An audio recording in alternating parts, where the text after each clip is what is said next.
we know that we're going to age, but the question is, how are we going to age, right? Obviously, there's some people that are in their 50s and 60s. I mean, I think about just in my family alone.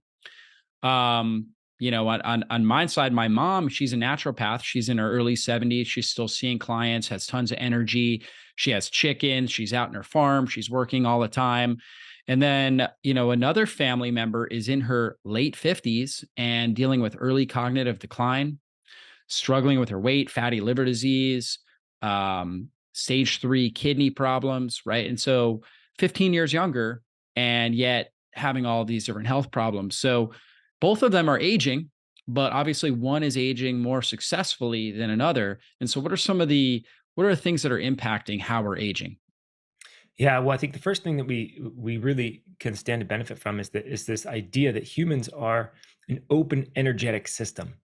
And so what do I mean by that? That means that we got to move beyond just this sort of billiard ball style Newtonian mechanics of human biology. We are more than just these meat suits. We are more than just the molecules that make up a cell, right? And so a lot of the aging science, the longevity research, and to be honest, biology in general is so focused on the cell. And that's important because we can learn so much, right? We have the DNA, we've got mitochondria, which come into the longevity and aging discussion in a big way. And we can go into more about that. But we can get so focused on what's going on at the cellular level that we forget that we are more than that, that there is everything that impacts us, right? So what do I mean? Thoughts, beliefs, emotions, energies like sound and light, right? We're starting to become aware of these things with things like infrared saunas and some of the light therapies that are out there. But oftentimes we forget the sound is as much of an impact on our health as anything else. So now, what kind of music are you listening to? Mhm. How are you using sound in your life? There's infrasound, right? There's all kinds of really cool things that we can start to explore. And so with that sort of framework, then we can start to recognize that, oh, wait, it's not just what I'm eating. It's not just how I'm moving that is going to impact my health in the long term, although those are really key factors.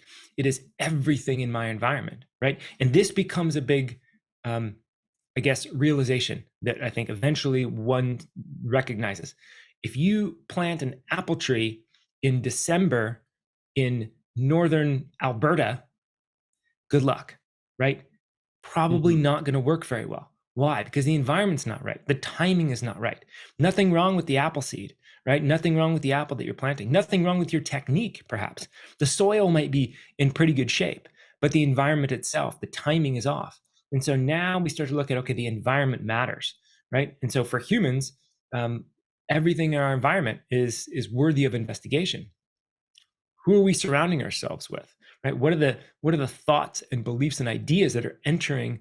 What's my diet in that respect, right? What kind of news media am I consuming, right? What are as I'm scrolling through social media, what are the subconscious beliefs and ideas and thought patterns that are occurring as I'm scrolling?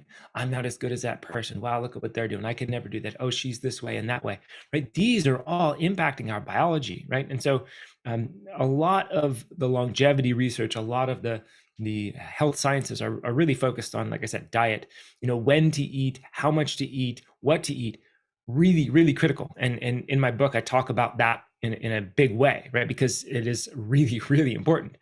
And I think we really stand to benefit if we start opening up the discussion to all the things. And when we went around the world and I chatted with people in their 80s and 90s and beyond 100 from a variety of cultures, right? Like that's the cool thing about the Blue Zones work. That's really what I love about the Blue Zones. And I spoke with the demographer Michel Poulin in depth. He was the one that really discovered scientifically, statistically, mathematically where the first Blue Zone was. And what he did was he was looking at populations and he said, okay, there's something going on here in this region of Sardinia where we seem to have these people living a long time. And there were anecdotes about that. And so he went in there and actually did the work, right? That's the hard work on the ground. He went and verified birth certificates and said, okay, I Mm. can verify that there's people living a long time here. And so what's going on? And he did that in a statistical way. In other words, outside of the norm. And so he sort of circled it in blue pencil or blue pen, colored it in and said, that's the Blue Zone. And he worked with National Geographic and they found really three more areas: Okinawa, Icaria, Greece, and Guanacaste region of Costa Rica. And they kind of threw in this little Loma Linda, California Seventh-day Adventist community, which is sort of a blue zone, but not really. It really centers around the Seventh-day Adventists, right, and their habits, not really the area. But they wanted somewhere in the U.S., so they said, okay, we'll call Loma Linda, right?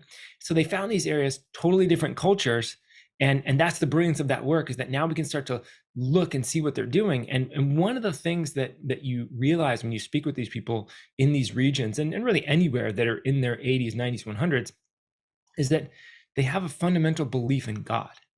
They have a belief in a higher power. Even in Okinawa, where they don't have a more traditional religious bent, it's more like it's a Shinto religion. It's like ancestors, but there's something beyond themselves, right? So even then, there's something that they can rely on. They can turn things over to. They can believe that they're taken care of, right? Like, this is a really, really fundamental fact.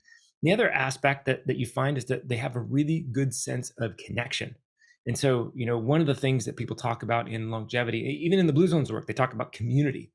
And I think that's fine. Like, we can call it community loosely. But what I think it's more important to recognize that community is not the thing that's actually conferring benefit to our health. It's actually the connection. It's the safety, right? That's what community can provide. Doesn't mean that it will provide it, right? We can be a part of a community and feel totally isolated, totally alone, totally extricated from the community. And in essence, we actually may feel worse because we're in the community, but we don't feel like we're actually part of it. And so there's something wrong with me, right? Or how do I get involved? They don't, I'm outcast, right? So there's actually issue with this idea of community without connection or without safety, right? But when you have that deep sense of connection and safety that is provided by a church group, that is provided by a small local village-like setting, that's provided by a large family network, right? Those are the things that start to provide this sense of safety, sense of I'm taken care of, sense of I belong.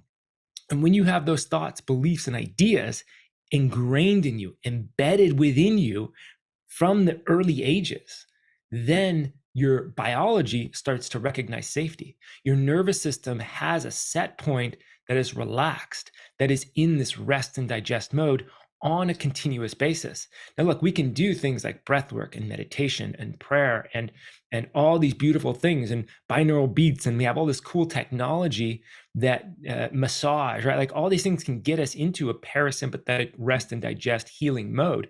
But if our baseline nervous system state is jacked up just a little bit, then we're losing that ability to heal, to recover, to rejuvenate. And over the long haul, that makes a difference, right? So it's really those fundamental key factors, to be honest, that Mhm. play probably the biggest role in how we age over time. And of course, it's our behaviors and our habits and all the things that we can consciously engage with. But that fundamental baseline nervous system state of I'm safe, I'm connected, I'm taken care of, that is probably the most important thing.